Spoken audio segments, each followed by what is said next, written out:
in person in the room and remotely using the Zoom application. I need to make a few comments for the benefit of witnesses and members. Please wait until I recognize you by name before speaking.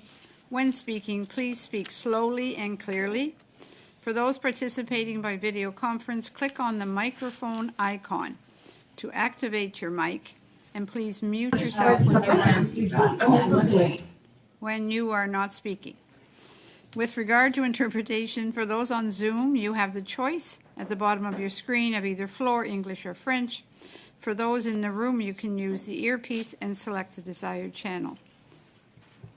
A reminder that all comments should be addressed to the chair, and for members in the room, if you wish to speak, please raise your hand. For members on Zoom, please use the raise hand function. The clerk and I will manage the speaking order as best as we can and appreciate your patience and understanding in this regard. Should any technical challenges arise, please let me know that we may need to suspend a few minutes to ensure that all members are able to participate fully. Pursuant to Standing Order 1082 and the motion adopted by the committee on March 21, 2022, the committee is resuming its study on trade opportunities for Canadian businesses in the Indo-Pacific. We have with us today Ariane Phosphates Incorporated, Ralph Godot, Chief Operating Officer by video conference. From the Grain Farmers of Ontario, Bernie Byrne, Chairman by video conference. And from Soy Canada, Brian Innes, Executive Director. Welcome to all of you. We will start with opening remarks and then proceed with a round of questions. Mr. Godot, would you like to start with an opening statement of 5 minutes, please? Sure, thanks.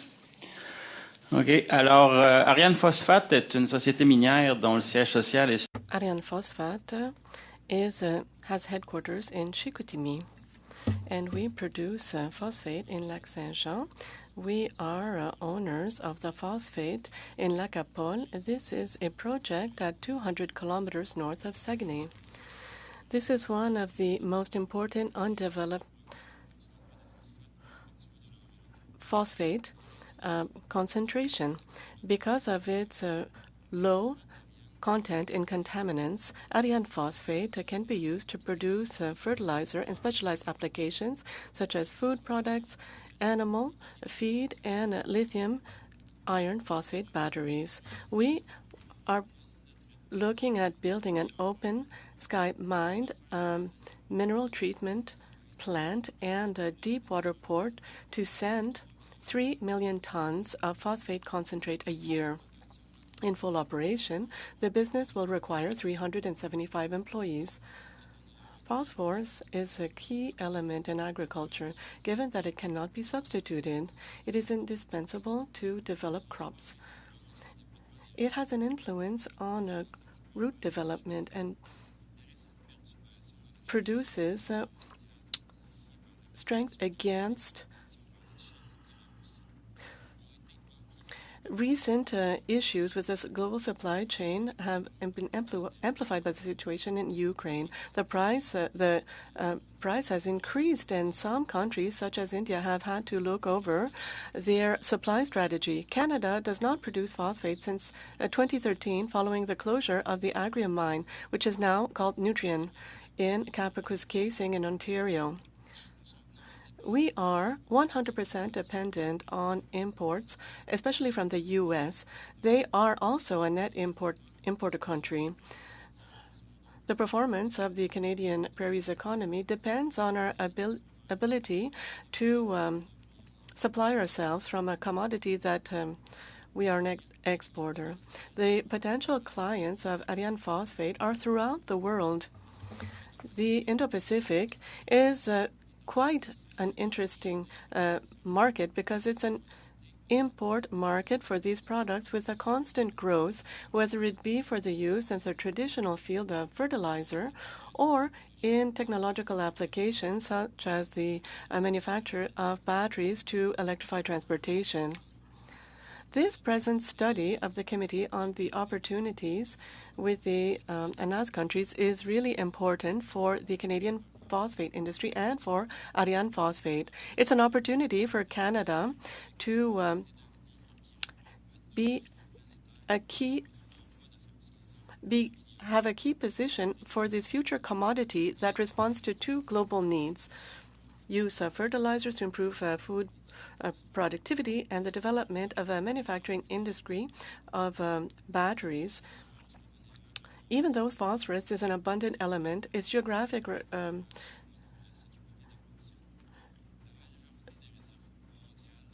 repartition makes it very vulnerable for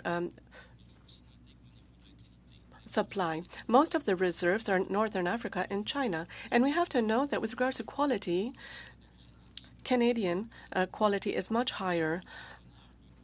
We are able to have a much higher level of concentrate, a more pure concentrate. And this is very important for the use in the fertilizing industry, but also for the manufacture of batteries. This is a subject that was studied by the committee last winter. A limited portion of global reserves of phosphate are able to produce phosphoric acid that could meet the technical specifications for battery manufacturers. Canada has a role to play in order to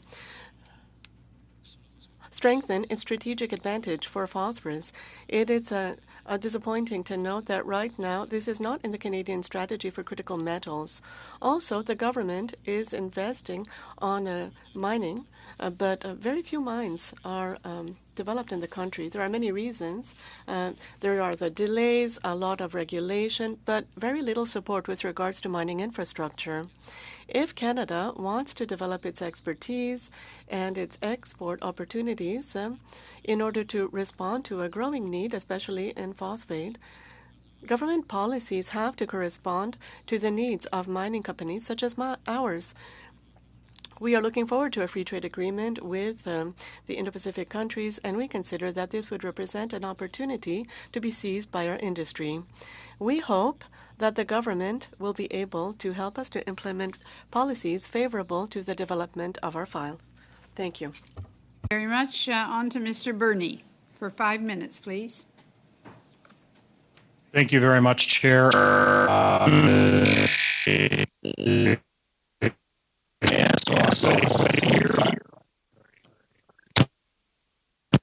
Hold on a minute, Mr. Burney. We seem to be having some difficulties. Yeah, this headset seems every 10 minutes or so I get a clicking sound that comes through. So I can start now if you can hear me okay. Yes, please do.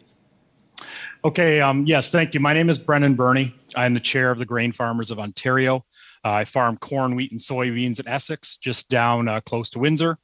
Thank you for inviting me to join you today to talk about the Indo-Pacific trade opportunities and what they'll mean for grain farmers in Ontario. We support efforts to expand Canadian export opportunities in this area. New markets help farmers manage market volatility risks, and right now we're in a volatile commodity market. To start, I would like to tell you about the Grain Farmers of Ontario. We represent in the grains and oilseeds industry in Ontario. So many people think of Canada's farmers. They don't realize the unique qualities of the farms east of Manitoba and the contribution of Ontario's commodities to Canadian exports. Grain Farmers of Ontario represents 28,000 farmers across the province, from Windsor to the Quebec border and as far up as Thunder Bay.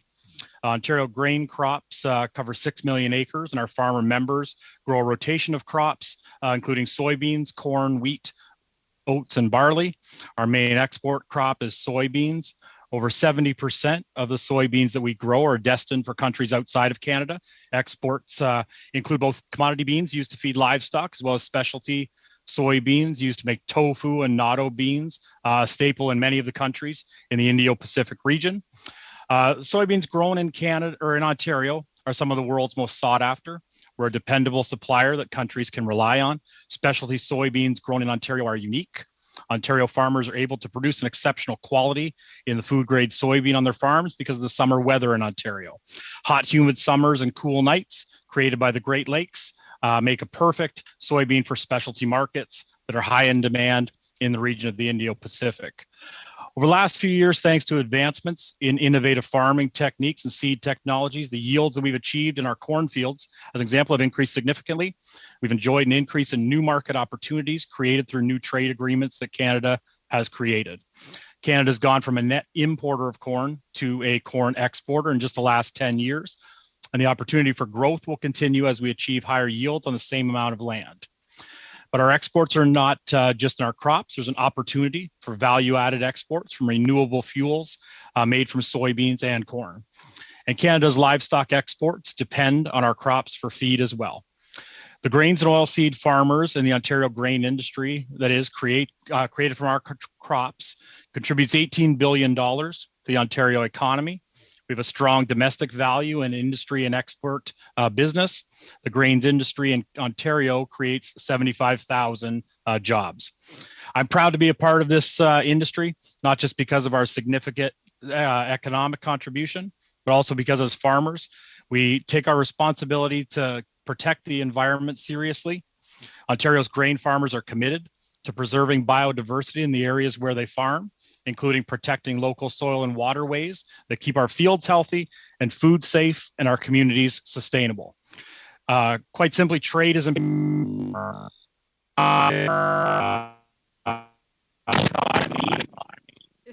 Just hold on, Mr. Burney. We're losing you here. Hold on. If this does it every 10 minutes, it didn't go 10 minutes this time. Yes, that was the sound I was getting before. Can you hear me now okay? Yes, we can. Okay, so yeah, I came out of our field today. We're ready to take off some soybeans. They're ready to harvest. Their beans are ready to go to the local elevator and to be shipped off to export markets around the world. Today I'm feeling confident because we have good prices, but it's been a very stressful year. Every year we need to manage risks, the weather in the markets, but extreme market conditions that we experienced this spring is something that I've not seen in my lifetime, and many producers across the province have stated the same. The cost to produce this year's crop was higher than we've ever experienced. Fertilizer is one part of that price. Shortages were real right up to the time of planting. Retailers were rationing fertilizer because shipments were blocked from sanctions put in place in Canada. So this year, Ontario farmers paid 238% more than they did in the spring of 2020. A few years ago before the pandemic, we had good prices, but then they dropped because for political reasons, China decided to stop imports on soybeans directly from Canada. The drop was drastic. Soybean exports went from 1.7 billion in 2018 to 33,000 in 2019. With today's prices on fertilizer, fuel, transportation, and seed, if the same drop was to happen again here, it would be devastating for Ontario farmers. We need to have more customers around the world and in this region so that we're not vulnerable to these types of political decisions by one country on our exports. To us, the Indo-Pacific represents a growing market for farmers. Farmers face a lot of risks, and when growing a crop, and market diversity is one risk management strategy we can count. We support any efforts to develop more market opportunities in this region and are thankful to be here to express that. Thank you very much. Much, Mr. Burney. Apparently, it's your Wi-Fi connection rather than the headset.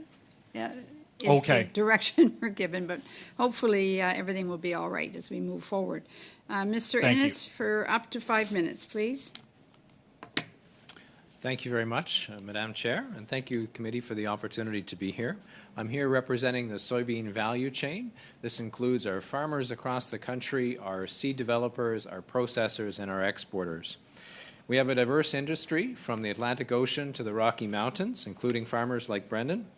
And soybeans are the third most valuable crop here in Canada, with exports around $3 billion in 2021. We produce world-leading food-grade soybeans, as Brendan explained, for things like soy milk and tofu, as well as commodity beans that are crushed into meal for livestock, as well as oil for humans and oil for biofuel. So with more than 70% of our production exported, we're very focused on global markets. We appreciate your attention to the Indo-Pacific because it's a really important growth opportunity for us. Before I describe the most important ways we can increase growth and trade, I'd like to share why we see it as such an important opportunity. From a soybean perspective, the Indo-Pacific is the heartbeat of global soybean demand. Take the ASEAN region as an example, which imports approximately $9.1 billion of soybeans each year, and our Canadian exports are worth about $380 million to this region. So there's lots of opportunity for us to grow market share and at the same time demand is growing significantly for our products in these regions. For example, looking at the Philippines, if we look at the annual growth rate for soybeans used for food purposes, the growth rate is approximately 12% every year over the last 5 years. So it's a large market and a growing market for us. So for all of us, the question facing us today is how we can take advantage of this demand to increase the growth opportunities. And for us, it means better access to these markets. To do that, we need 3 things. First, we need to eliminate tariffs and establish ongoing regulatory cooperation on plant, animal, environmental health issues through our trade agreement negotiations with Indonesia. Eliminating tariffs would be really helpful for us because we face uncertainty.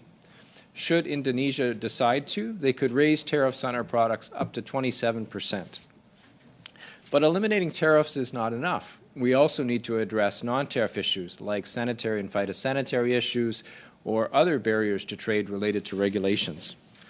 These issues can appear suddenly. They can create costs, they create risks, and can even stop our exports. So I asked in conversation with government last week, when the last time we had regulator-to-regulator interaction between Canada and Indonesia? The answer? I'm still waiting to hear it too. Secondly, we need to secure access to India for our food-grade soybeans. Increasing food-grade exports to India is a real opportunity for growth, given the size of that economy and the growing demand for our products. Currently, we face tariffs of 45% on our soybeans going to India. And they're also very unpredictable. That could be changed at a moment's notice, up to 100%. And our soybean trade with India is actually quite interesting. We import a lot of organic soybeans from India that come into Canada without a tariff. So while we, as Canadians, face really high tariffs exporting our soybeans into India, Indian soybeans come into Canada tariff-free. It's also interesting because other countries can export to India without the tariffs that we face. And so that has caused us not to be able to take advantage of opportunities in India. Recently, our food-grade soybeans were trading at $100 per ton premium into India, or the opportunity was there, but because India could source without a tariff from other origins, we ended up selling those soybeans elsewhere. Yes. The third thing we need to do is to invest in industry-government collaboration to proactively prevent non-tariff issues throughout the ASEAN and Asia-Pacific and Indo-Pacific region. Increased collaboration and investment would reduce risks and costs while helping to enable innovation on Canadian farms. I'll give you 2 examples of how this is hurting us and how it could be made better. The first example is in Vietnam, where we are unable to export our soybeans in bulk. So while beans produced just steps away in some cases in the United States can be exported in bulk vessel to Vietnam, we are not able to do that because of concerns around sanitary and phytosanitary issues. Secondly, when it comes to regulation of seed and crop protection technologies, throughout the region, regulations are evolving.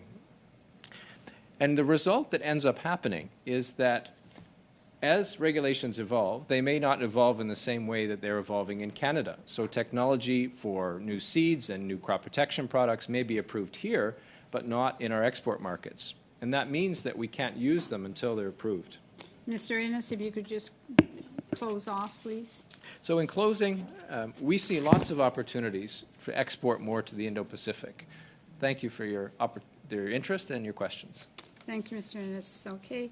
On to our members for the Conservative Party, Mr. Martel, for 6 minutes, please. Merci, Madame la Présidente. Thank you, Madam Chair. First of all, I'd like to thank the witnesses available and present today. My questions will be for Mr. Gaudreault, and I'm very pleased to see that you're here, Mr. Gaudreault. We have a phosphate project in my writing. We know that your phosphate is of very high quality. So to begin, I'd like you to elaborate a little bit more on why. Why is phosphate a product for the future? It'll be better if I'm not on mute. Okay. So in my opinion, this is part of the energy shift. It's an essential product. It's indispensable for high-performance agriculture, but we also know that agricultural lands are limited, and so to use a fertilizer is something that is essential in order to maintain productivity of crops. And Canada is rich in lithium and in iron. And we are lucky, we have the third element, phosphate, to be able to be a very solid producer of batteries. I think that all of this can bring us to further decarbonization and be a leader. Are you able to talk to the demand in phosphate for Asia for the current period, and what can we expect in the future? Yes, of course. First of all, we can say that phosphate is one of the main elements that is linked to increasing the demand. It's the population growth that increases demand, because we have to feed all these people. So it's one of the very important elements. We know that in Asia, there's a large population growth. And this is one of the main drivers of the increase. Also, we have all these issues in the supply chain. China used to be one of the favored countries for imports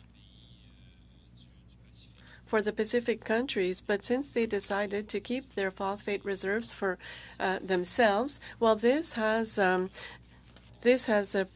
created a disturbance in the supply chain. So this allows to align the supply chain. Mr. Gaudreault, there's something here that I don't really understand, and I'd like to hear you speak to this. How can you explain that Canada has not yet identified phosphate as being a critical element with everything that you're saying? Well, I admit that I don't have an answer for you. I can't explain it. Phosphate satisfies many of the criteria to be found on the list of critical minerals, and it's abundant. And we have a superior quality phosphate than what you're going to find elsewhere on the planet, generally speaking. So in my opinion, it's a very obvious thing. Phosphate should have been on this list for a long time now. So how is it that Canada doesn't have any domestic supply in phosphate? Yes. Well, there's a combination of factors that contribute to this. I think there's the fact that there are not that many plants when Agrium mine closed in 2013, and they were converting part of their concentrate. And I think that these closures led to 100% of the production of a company such as mine that had to be exported in order to be able to have clients. And so then there's also access to commerce routes. This is a challenge in general. I think that we have a very large territory here, and oftentimes it's very difficult to be able to bring concentrate either to a port or to a railway to be able to export. This is quite costly if we look at investment costs, if we look at operating fees. And all of this has an impact on the profitability of a project. And so it can make it less interesting for an investor. So to use an expression, we have to pay the cost of this. Yes, so I have another question. What could Canada do to be a leader in phosphate and to increase our trade with ASEAN countries? Well, We could be recognized as one of the leaders in the phosphate industry, and what we need to have access to high-quality infrastructure to be able to reach our clients. Mr. Gaudreau, do I have time? 30 seconds. So economic advantages that we can expect with a mine such as Ariane Phosphate?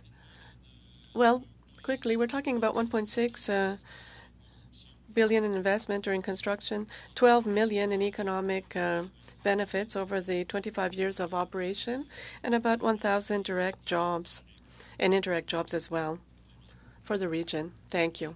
Much, Mr. Burani, for 6 minutes, please. Thank you very much, Madam Chair, and thank you to all of the witnesses. Merci beaucoup. It's been very, very informative.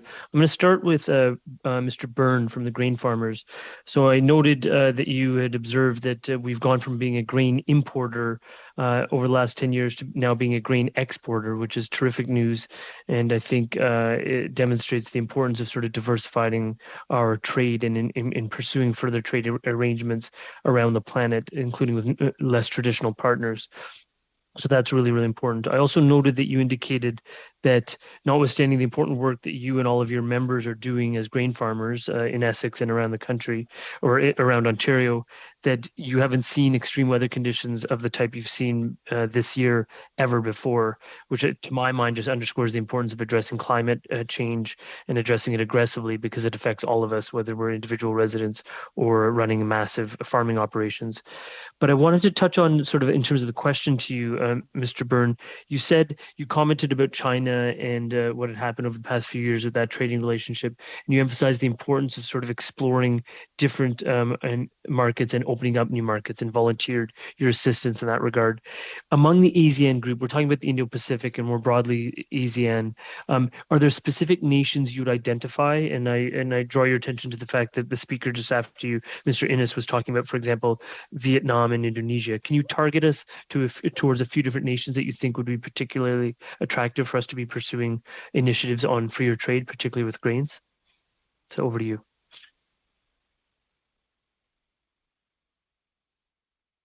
Well, thank you very much for the question and the comments. And I think Mr. Innes might be able to comment as well. But I think that some of those ones that he targeted, like Vietnam and Indonesia, we've had a very strong relationship, say, with Japan in terms of food grade soybeans and tofu production and providing them what they're looking for. So sometimes it's not necessarily us growing something that we'd like to then find a market for. It's finding what the market might be looking for and then being able to produce that here in Ontario. And we do have a very strong identity preserve beans that are grown in Ontario that are marketed throughout the globe, kind of that in that manner. Okay, thank you for that. If I could turn to Monsieur Gaudreau, donc c'était vraiment fascinant votre témoignage et votre... Your presentation was really interesting, and your perspective as well. I very much appreciate this. Gaudreau, you had commented on this issue with respect to not just sort of traditional fertilizer uses of phosphate, but also obviously with respect to electric vehicle battery production. And I wondered if you could comment on, last year at this committee, we spent some time specifically on combating the Build Back Better bill and some of the potentially punitive aspects that would have applied to battery production here in Canada had it not been scaled back. And we saw that Build Back Better has been scaled back, and now we're looking at the U.S. Inflation Reduction Act. So can you comment upon that turn of events, how that impacts an industry like yours, and where you see phosphate in terms of sort of the future of battery production for electric vehicles in this country so that we can aid the move towards electrical vehicles both in North America and around the planet? Yeah, sure. So phosphate is a commodity that is really easy to source sustainably compared to cobalt, let's say. And also the LFP batteries, even though they'll have less power, they'll be much more long lasting with up to 5 times the battery, the life of a standard NMC battery. So it really goes towards sustainable development. We in Canada have very high mining regulation that's make sure that whatever comes out of the country is a green product. I think this is why it's would be a good move for the country. Okay. And can you comment too, because I was also seized by the fact that you're also mentioning about sort of food security and sort of phosphate as a fertilizer. Obviously, we've taken a very aggressive position with respect to Russia and Ukraine and the sanctions applied to many products coming out of Russia, including fertilizers, and that's had a knock-on impact upon the agricultural industry and farming communities right around the country. And we're quite alive to that and trying to address that. How does phosphate production here, and including the potential mine that you're hoping to open, how does that help us feed into that piece where we could be sourcing phosphate as a fertilizer for Canadian farmers and potentially farmers in other parts of the world as well? Yeah, well, it would just reduce our reliance on imports with production right here in the country. We have a lot of potash available in Saskatchewan, but all of the potash in the world won't replace phosphate. It's they play a different role in the fertilizing cycle, and we need to have all the available commodities to have a full fertilizer with the effect on NPK. Okay. And Madam Chair, how much time do I have? 31 seconds. Okay, I'll just say very briefly, Mr. Goudreau, you've been well heard with respect to the critical mineral list. I will take that information back to the team in the minister's office. And Mr. Innes, I would just indicate to you that sorting out the regulatory, having more regulatory conversations between nations that are working on these trade agreements is something that we're actively pursuing, particularly on sanitary and phytosanitary standards. Thank you all for your evidence today. Merci beaucoup. Thank you all very much. Monsieur Savard-Tremblay, please, for 6 minutes. Bonjour, salutations aux collègues. Merci à l'ensemble. Hello, and thank you to all the witnesses for appearing. My first question is for Mr. Gaudreault. I want to make sure that I understand, as a business, your place in the ecosystem of the battery industry, where are you exactly? Well, we would be a provider for an eventual manufacture of batteries. Phosphate is one of the products required, minerals required for the production of batteries. So we've seen lately some companies, well, battery manufacturers or automobile manufacturers provide contracts to mines to make sure that they would have the products required. So that's where we're situated. So there's a strategy right now, and I think that we can all agree that we do have to stop being dependent on Asia with regards to batteries. We have to eventually be able to produce batteries ourselves.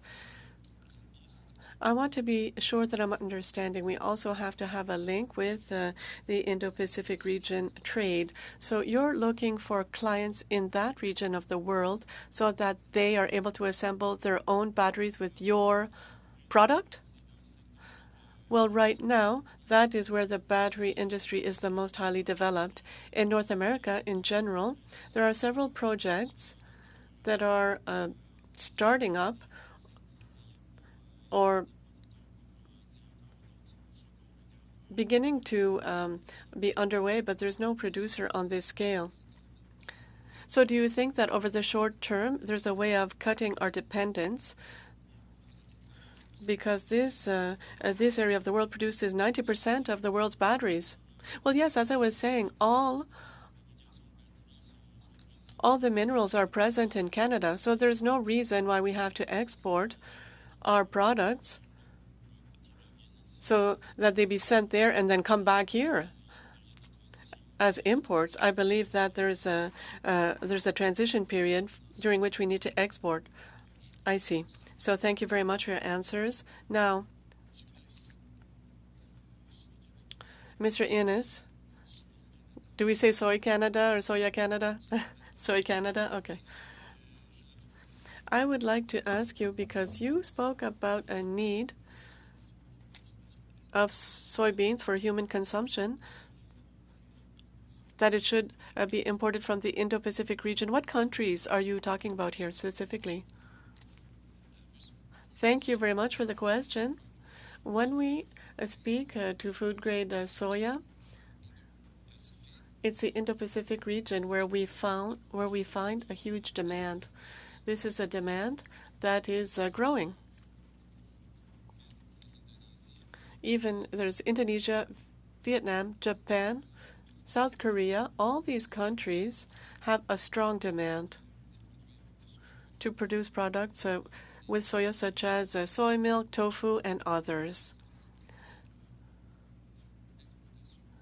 Our most important exports in Indo-Pacific are used for soy milk.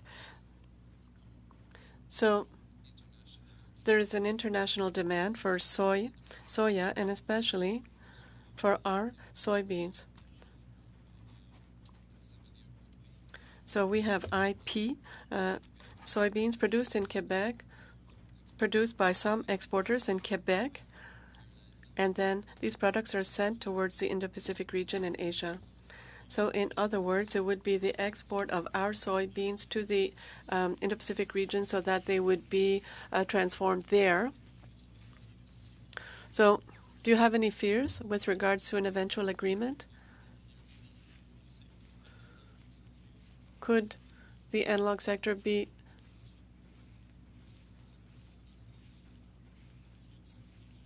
do you have a concern that their products would be sent here? No, not really. We are concentrating on exports. Normally, we're very competitive. We have a few challenges, such as issues with containers and the concentration of companies that provide the container service for transport. But generally speaking, no. We are an industry that is an export industry. In Quebec, we export about 80% of soybeans produced in the province throughout the country. It's about 70%. So we are very competitive, even with the challenges that Brendan explained with fertilizers, with the problems that we currently are experiencing with containers. But we are concentrating on export markets, but also on things that make us competitive. And so what would distinguish soybeans? Like, what would give soybeans a certain value on the Indo-Pacific market?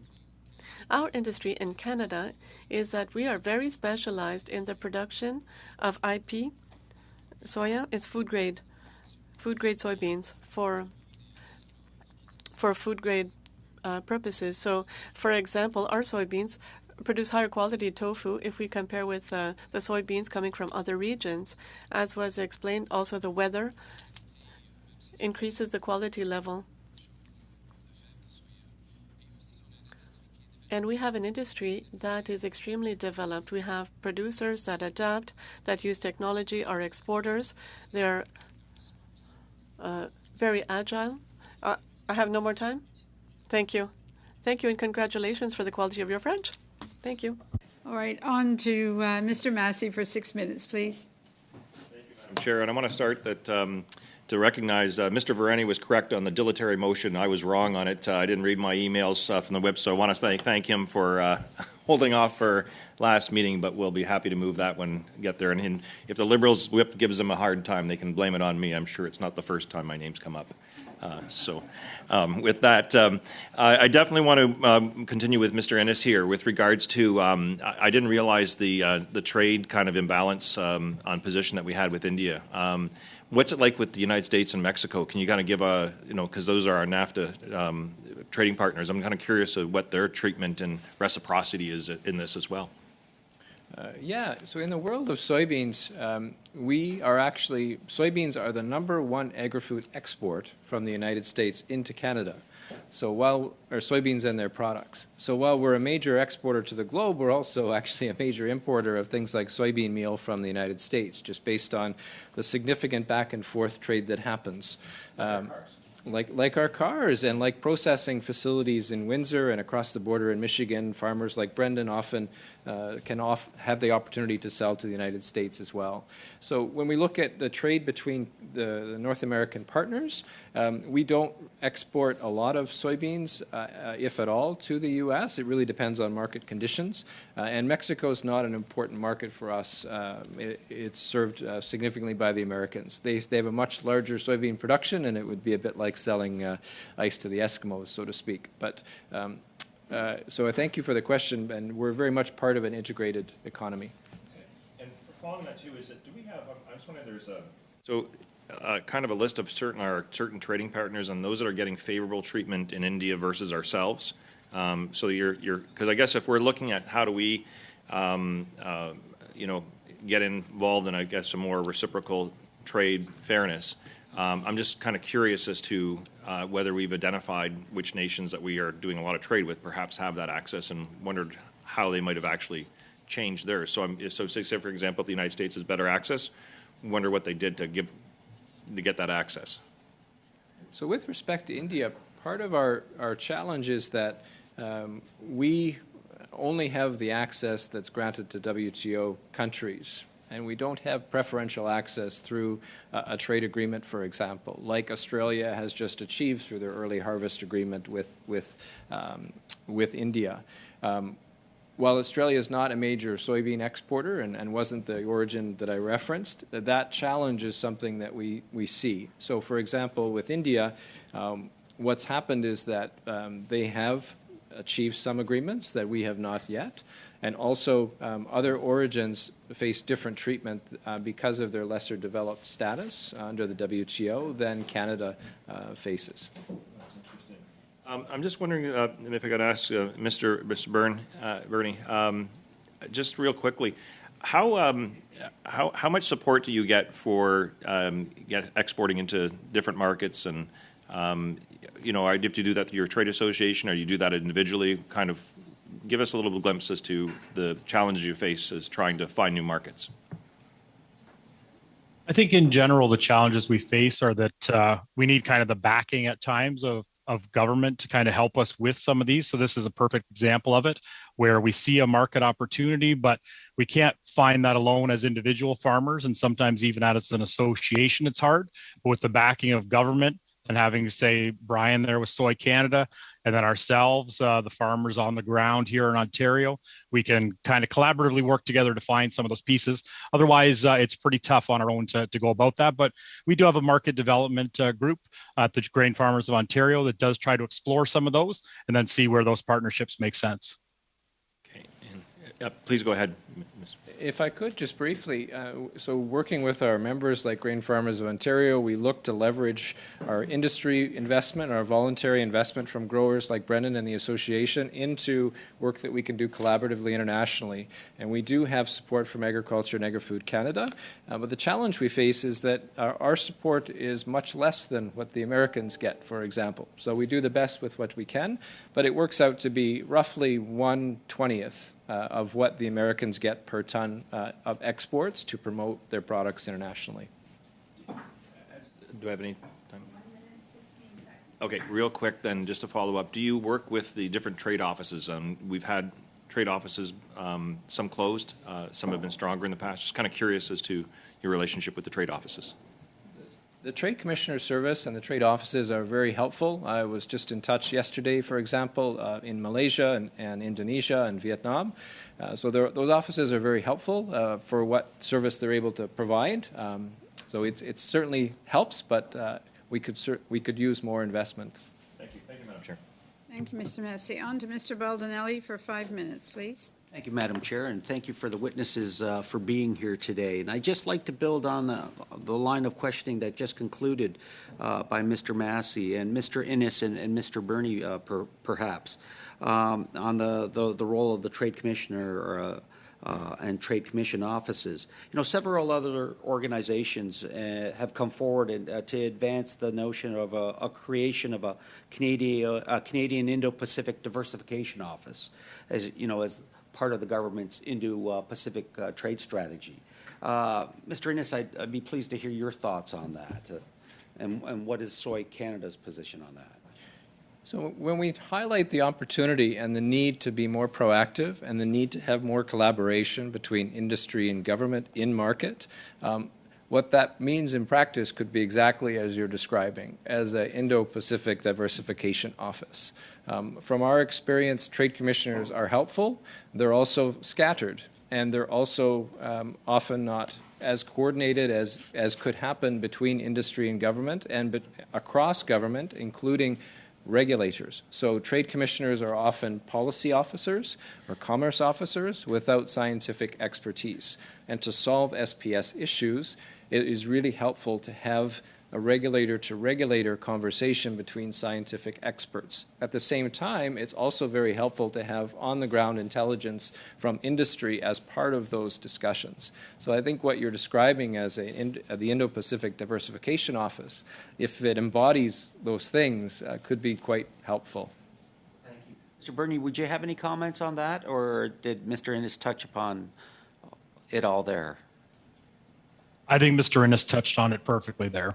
Great. And just to build on that, so in June, the minister from Global Affairs, the Honorable Melanie Joly, she established a committee for Indo-Pacific, an advisory committee, and it's to have representatives from the government, the private sector, and civil society organizations, and it's tasked with providing independent perspectives and recommendations on Canada's Indo-Pacific strategy moving forward.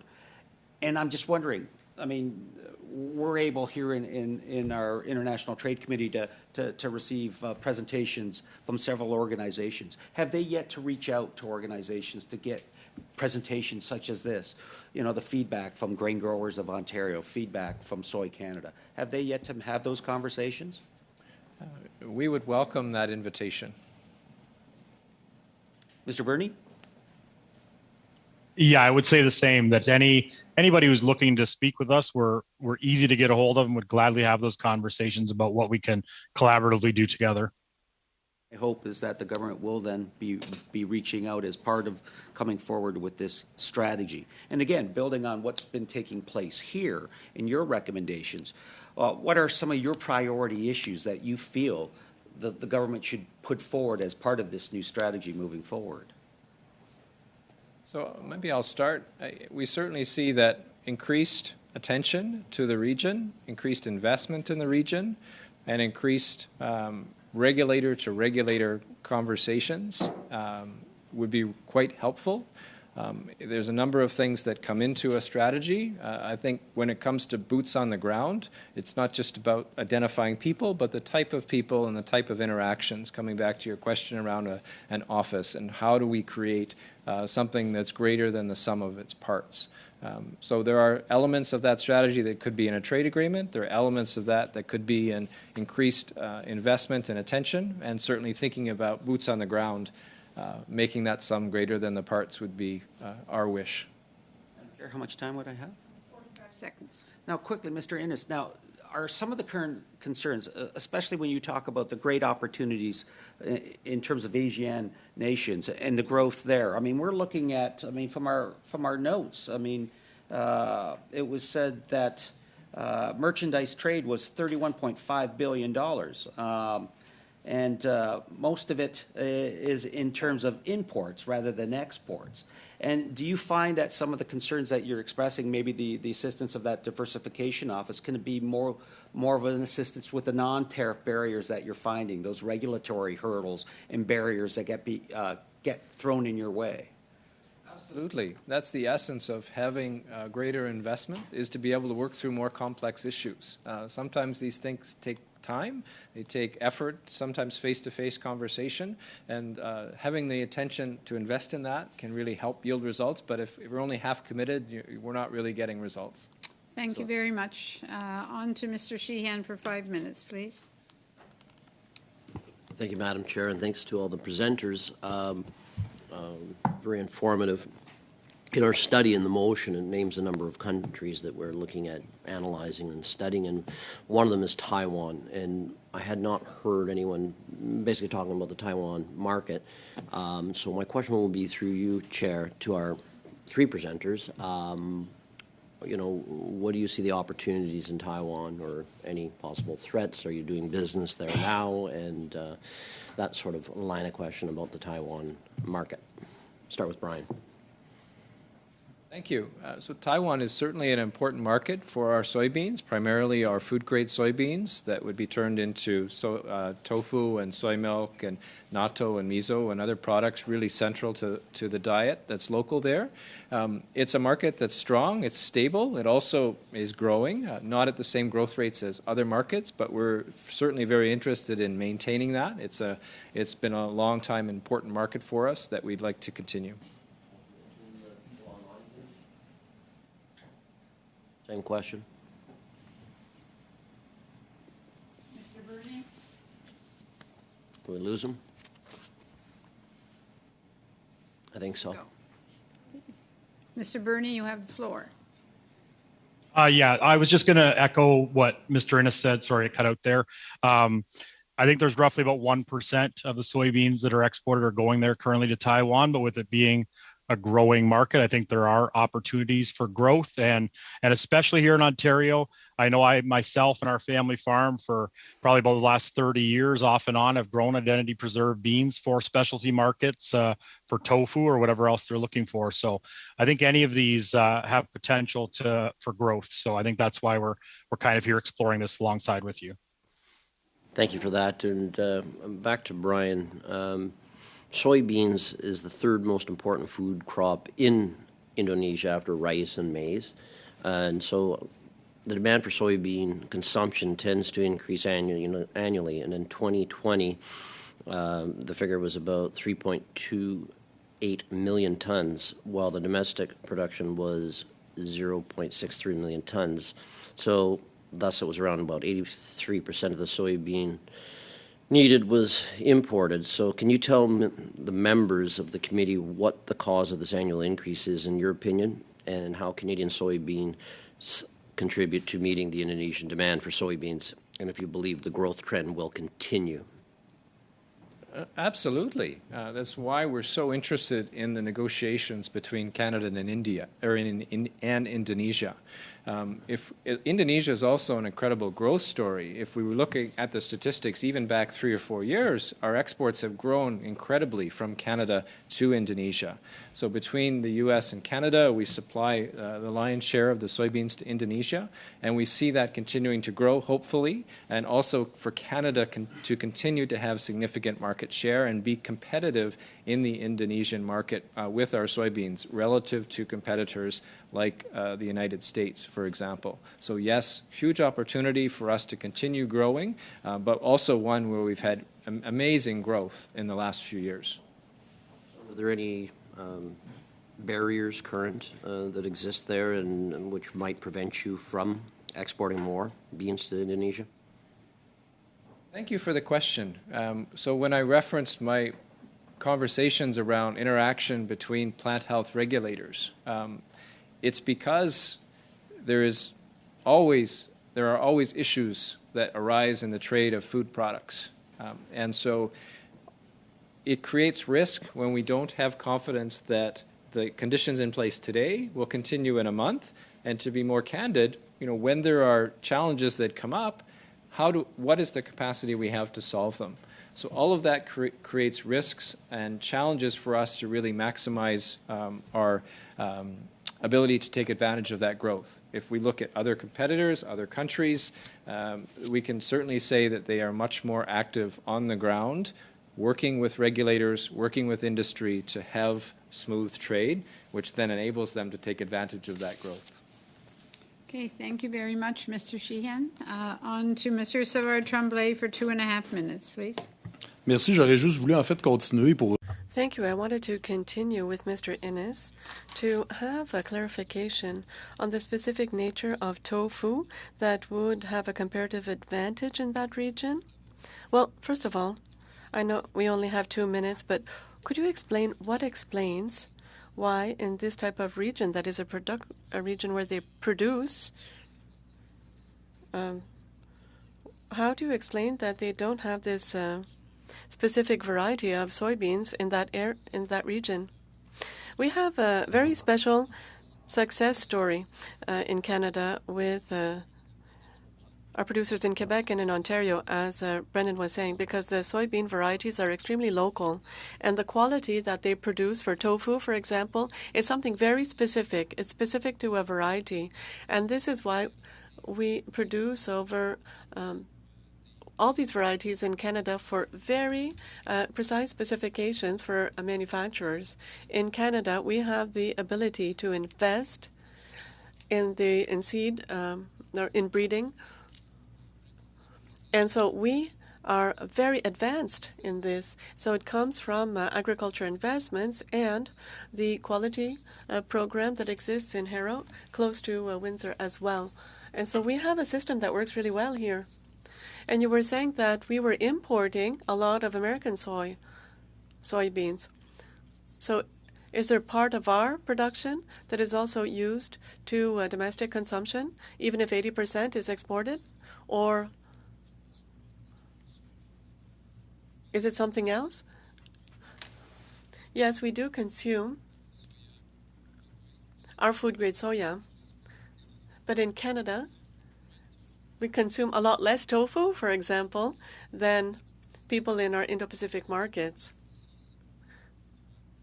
But if it's for our animal production, for pork, or for soy milk tofu, it is used in Canada domestically, yes.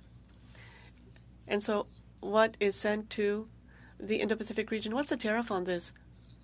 Well, it depends on the market. The most difficult tariffs are in India. But also the Indonesian tariffs are something that we hope we could solve with a trade agreement. Thank you. Thank you, Madam Chair. And over to Mr. Goudreau.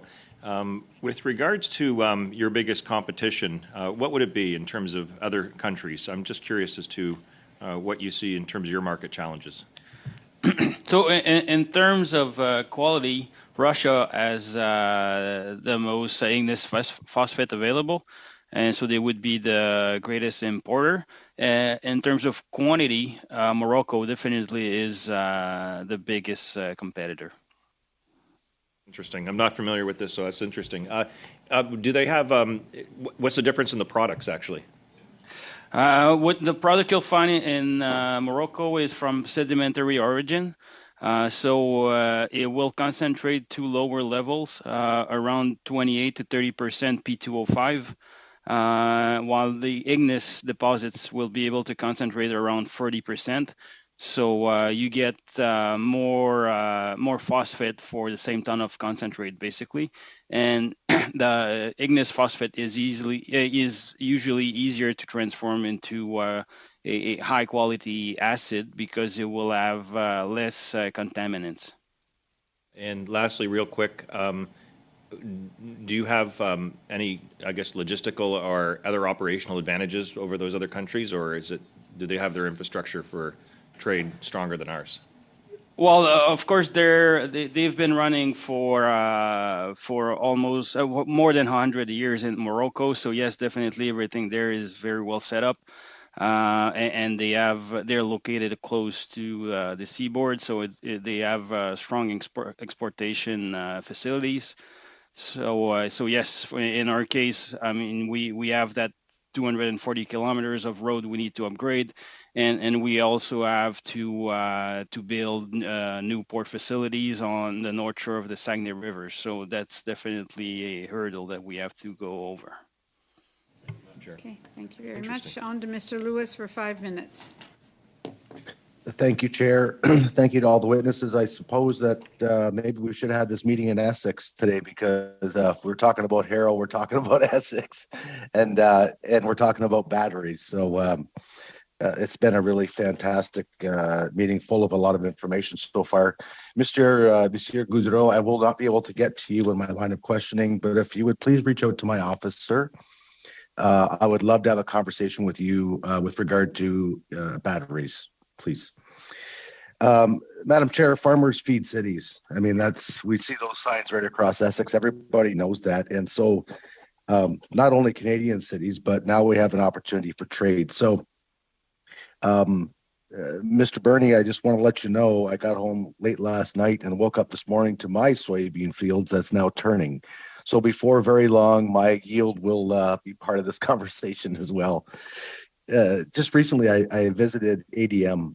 So for those that don't know, ADM is a crushing plant and then an export plant in LaSalle, Windsor area. And that's where freighters come and trains come, and they do a bunch of exporting. I'm generally speaking, I'm pretty well versed on this side. Also, just a point of interest, the Shadow Minister for Agriculture, John Barlow, will be in Essex on Saturday. I'll be having a conversation with him as well on a lot of these various fronts. So there's a lot of things in the mix right now, but specifically, Madam Chair, through you to Mr. Bernie. So I understand the costs. I understand the price of grain. I understand the price of fuel. I'm just wondering, by the way, and the lack of fertilizer, and then the price of fertilizer, if you can even find it. So in the last session of Parliament, Mr. Lawrence brought forward a private member's bill, which would be to take the tax off of gas to dry our grains. And I believe that Mr. Lobb is now introducing that very shortly. Would that be something that would help the farmers to invest more, to have more grain going forward? Yeah, it's a great question. I think that in general, anytime that a farmer can invest in his own operation versus sending the money out to the government side is a positive on our end. So in this case, a lot of people are doing the exact same thing that they would be doing on their farms to dry their grain, but they're having to send out checks of $8,000, $10,000, $20,000 to dry it down. And as you would know, we don't have a reliable source that we could change to. So usually some of these pieces come into play to enact change, but there's nothing we can switch from off natural gas and propane that's currently reliable at the time. So we certainly look forward to that private member's bill continuing, and we hope that it will pass. Okay, thank you. And Chair, through you, back to Mr. Bernie, please. Just, I guess, a couple of weeks ago, like maybe less than a couple of weeks ago, I was fortunate enough to address the Essex County Federation of Agriculture. And they certainly had a lot of concerns with regard to the fertilizer side of things. But then I started to ask them, so if we give you some relief, how much more capacity does Ontario have specifically? And I'm wondering, when I say capacity, how much, if we gave the proper relief to the farmers, how much more could Ontario export? Are there any numbers for that, sir? I could certainly pull some numbers from our team. We have an economist on staff in our GR department as well. I know in general, the issue you get into with the fertilizer, especially with the tight supplies and the tariff, is that there will be some people, say even planting wheat. Hold on, Mr. Bernie. All right, you need to go. You need to go back a half a minute, please. Yeah, no problem. So on that fertilizer piece, there are farmers right now that are planting wheat. They're providing it with just kind of a base level of nitrogen versus kind of a full level. And that's where you... Hold on again. To impact food production. You'll have... Hold on, Mr. Bernie, and we missed a little bit. Go back 30 seconds. With your last statement here, where it's getting broken up. Okay, sorry about that. So yeah, anytime that we're using less fertilizer because it costs more or because we have a tariff applied to it is going to directly affect food production, because farmers are going to make decisions based on what is the amount that I can put into the crop with the expectation of the return, knowing full well that we are at the mercy of the weather. So we certainly hope that there's a tariff relief that comes. We'd like to see the tariff removed because we're the only G7 nation that has enacted that, so that we can provide as much food production as possible, not only for Ontario and Canada, but also for those areas around the world, especially in and around the Ukraine, where we can maybe help out where it's certainly going to be needed. Thank you very much. On to Mr. Miao for 5 minutes, please. Thank you, Madam Chair, and thank you for all the witnesses attending today. I'd like to, through the chair, direct a question to Mr. Gaudreau. Prior to the question Mr. Virani asked earlier, global demand for phosphate is increasing at a rate of 2 to 3% each year, indicating a phosphate production requirement of 4 to 6 million ton per year. What other uses of phosphate are contributing to the growing demand beyond EVs and fertilizers? There's a little bit, well, 85% of the production goes to the fertilizer world, and then the 15% that's left is for all other applications. So specialty phosphate and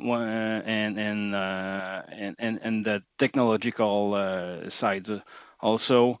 It plays a role in hydrogen production as well. It will increase the solubility and increase the performance of the hydrolyzer. So these are the main application for phosphate. Thank you. And the next question I'd like to direct through the chair to Mr. Burney or Mr. Innes. How would you describe the value of gaining increased access to the Indo-Pacific region markets? Is the value in expanding your potential consumer base or more focused on access to cost-competitive supply of service and goods? Maybe I'll start, and then Brendan can add his perspective as well. When we look at our soybean sector, we're really export-focused, and so access to the Indo-Pacific is about accessing growing demand to grow our exports, but it is also, very importantly, about having options, about having diversity. I'll let Brendan elaborate as what he said in his opening remarks and the impact of instabilities when there's a problem in one market and you can't sell there or have difficulty selling there, and what happens on the producer side when that happens. But from an industry perspective, we want to have as many options as possible, as many open channels, if you will, because that helps us have growth, but also helps us have diversity when challenges come up. And yeah, I would just simply add that farmers like consistency and the ability to avoid some of the market volatility. I know that we're at the mercy of the weather, and that's a volatile thing, but we like to be able to know that there are markets for our crop that are available to us and exploring that. And I know talking to farmers across Ontario, you'll find all different types of growers that are interested in providing for specialty markets, whether they be tofu or organic, across the board that way. So I think in our end, it's just opening that extra market for the export opportunity in case something like we saw with China happens again. Continuing with you, Mr. Burney, is what is the competitive advantage of importing Canadian grains as opposed to grains from other countries? And what countries are your largest competitors in relation to exporting to Indo-Pacific region and the ASEAN region? I would probably look to Mr. Innes for the last part there in terms of our competitors, our largest ones. But I know that I'd say it's probably 35 years ago or so. Even my family, my uncle and cousin went on a trade mission to Japan where they were looking at our identity preserved soybeans. And even at that time, they were known as the best in the world. So when you were looking for identity preserved food grade soybeans, you look to Ontario. And we've continued that all the way through, including pieces on sustainability and making sure that everybody knows exactly what's been put into that crop. And I can't speak to the growing regions in those areas, but I just know that the soybeans that are grown here in Ontario are perceived as a very high quality crop around the world. Mr. Innes, you'd like to add to that? Building on Brendan's remarks, we have an agriculture sector that adopts technology really quickly.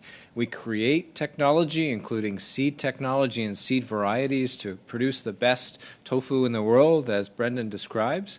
And we have a logistics and small, medium-sized enterprise system of exportation that is able to deliver their side of the responsibility quite efficiently. Now, we often rely upon other partners like container lines, for example, or railways that are less reliable. But our sector is competitive because of those things that we do along the value chain.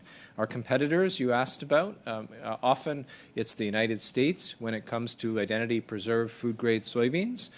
South America also produces a lot of soybeans, but where we fit is really in providing a high quality product that works for food manufacturers. And we also provide sustainable product that our customers have confidence in and can have confidence that we will deliver reliably because of producers like Brendan, because of our system that's highly developed and the trustworthy relationships that our businesses develop.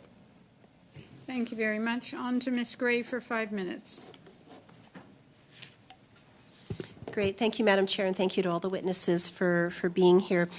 I know that when this committee was looking at trade with Canada and the UK, one recommendation that we heard at the time was to put a chapter into trade agreements on small business. And this is this chapter would enhance SMEs' ability to benefit from trade agreements through things such as information sharing.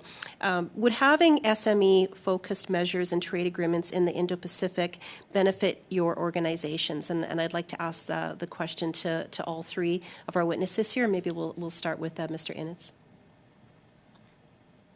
Thank you for the question.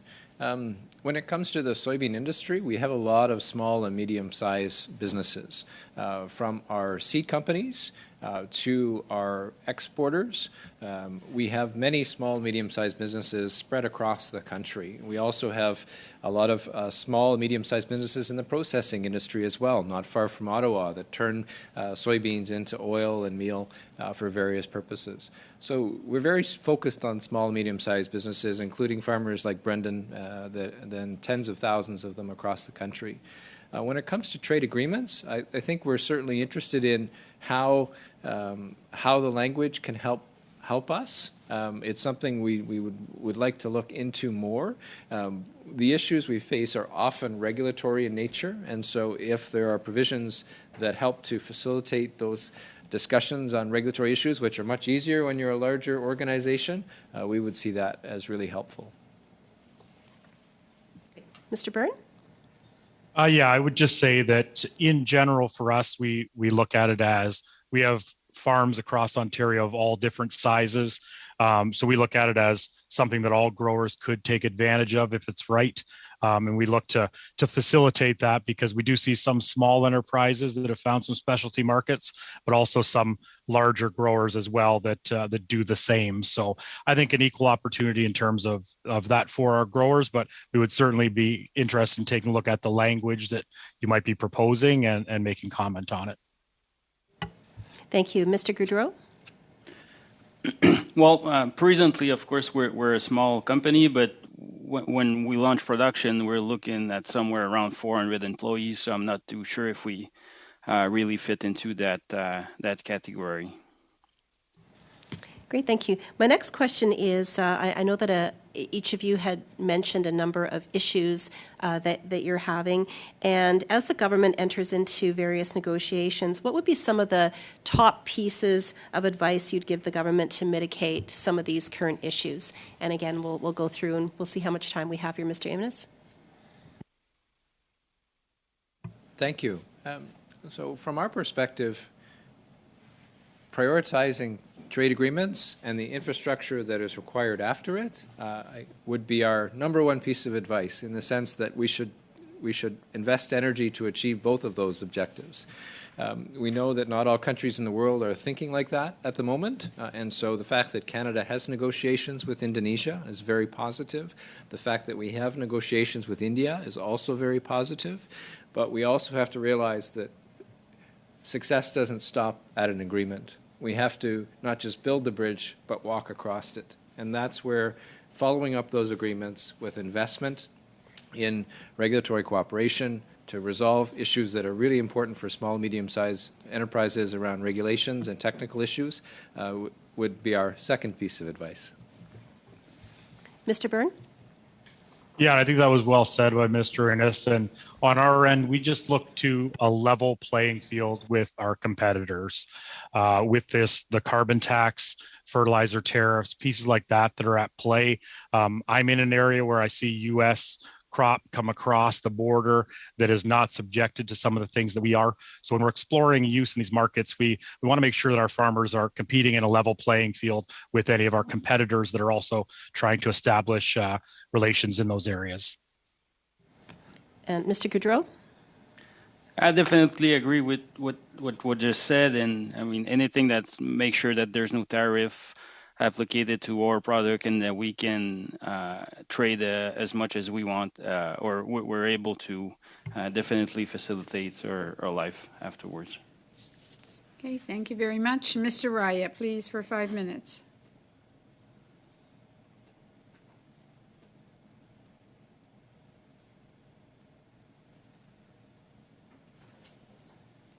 Mr. Raya, we're trying to find you.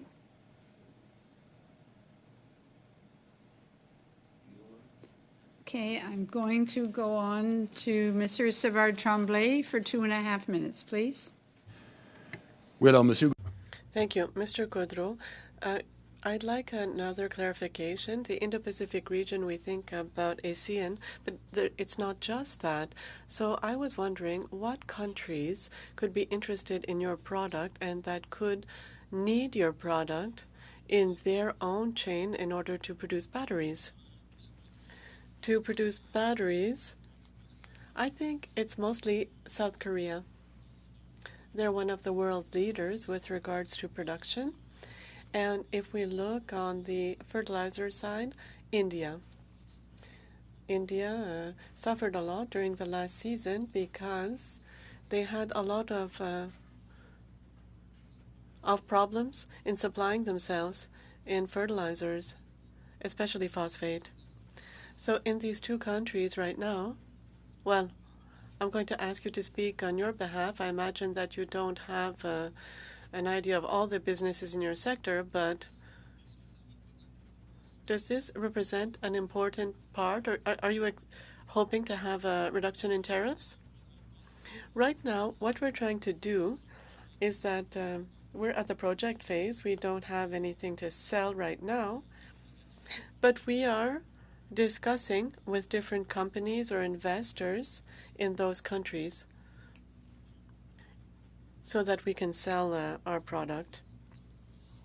And do you think that Quebec and Canada are already exporting a little bit?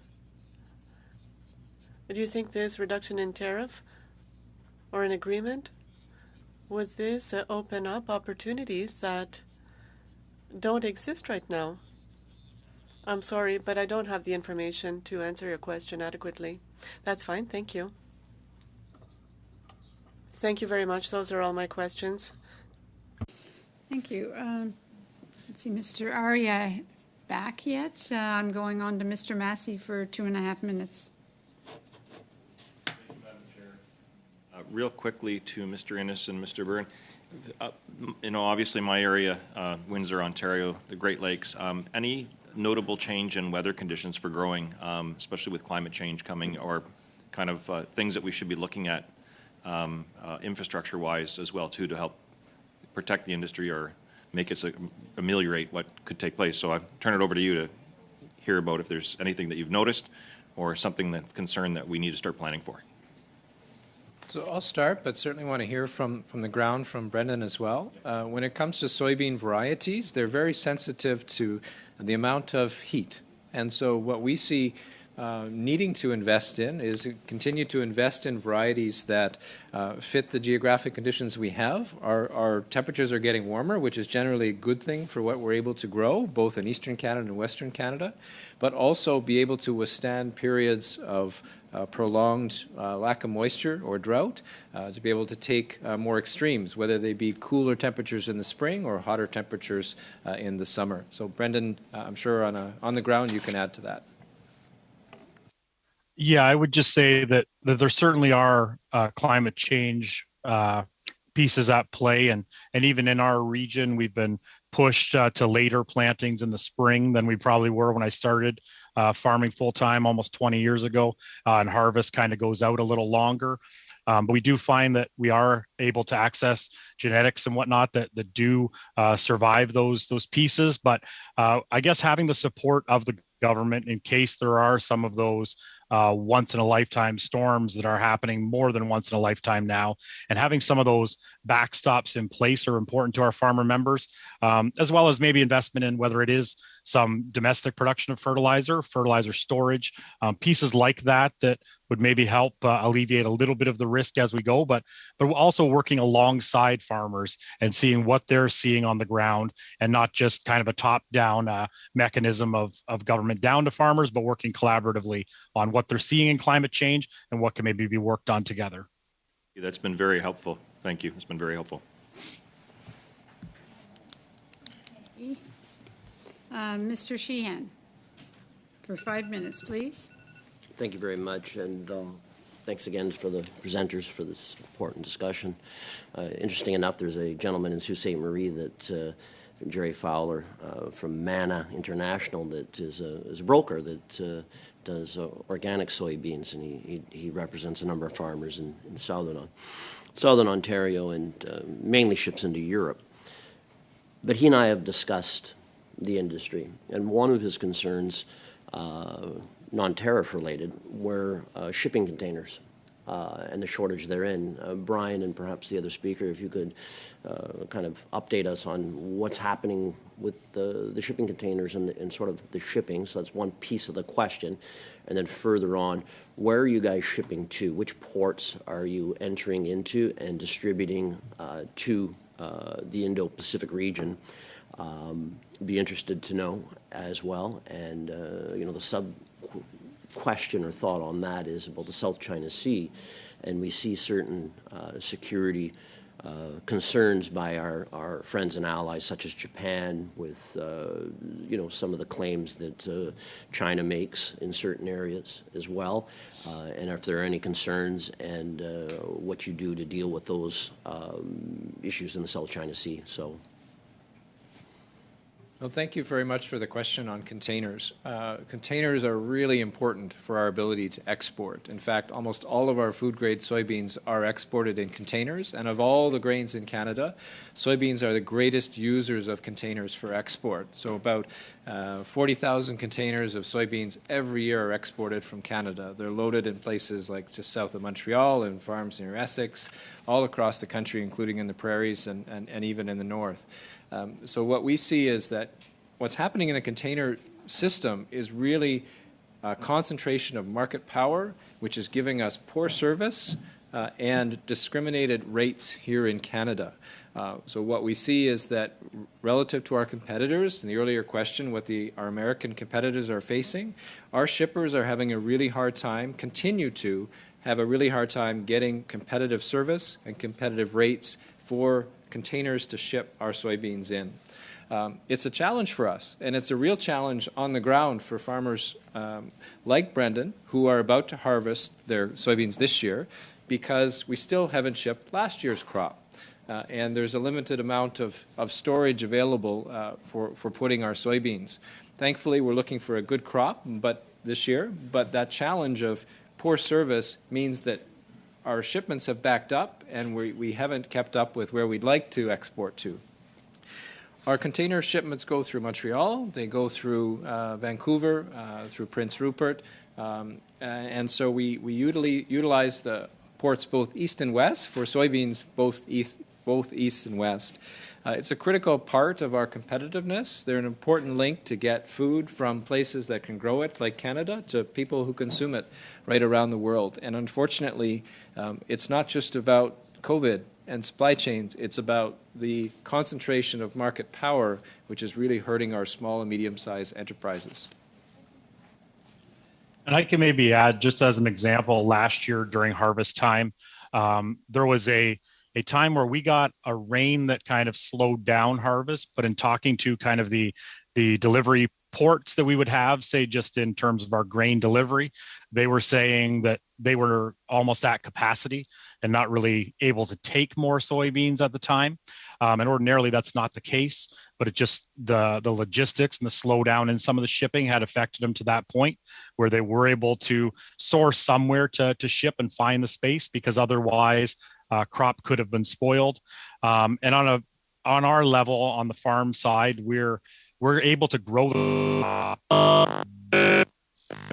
Hold on, Mr. Bernie, we've lost you again. Okay. Okay, Mr. Bernie, you have the floor to finish your comments. Sure. Mr. Lewis might be able to attest that some of our rural internet outside of Essex is not the greatest, so I apologize for that. But yeah, we just look at when the shipping containers or that log jam happens and farmers aren't able to get the crop off and delivered in a timely fashion, it can delay harvest and cause some of these other stresses. We already have kind of a mental health crisis on the farm side as well that we're trying to attend to. So any pieces like this, we want to make sure that the containers are available so that when the farmers harvest, the delivery ports that we would use are available to take the seed because they've already had access and we're able to ship out, like Mr. Innes said, last year's crop before and not holding it while this year's is coming off. Thank you. So I want to thank the witnesses very much. It was a very valuable session, I think, for all of us today. I will suspend for a moment while we go in camera for some quick committee business. All right, so, and we have to do the switch over. So I will suspend.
Thank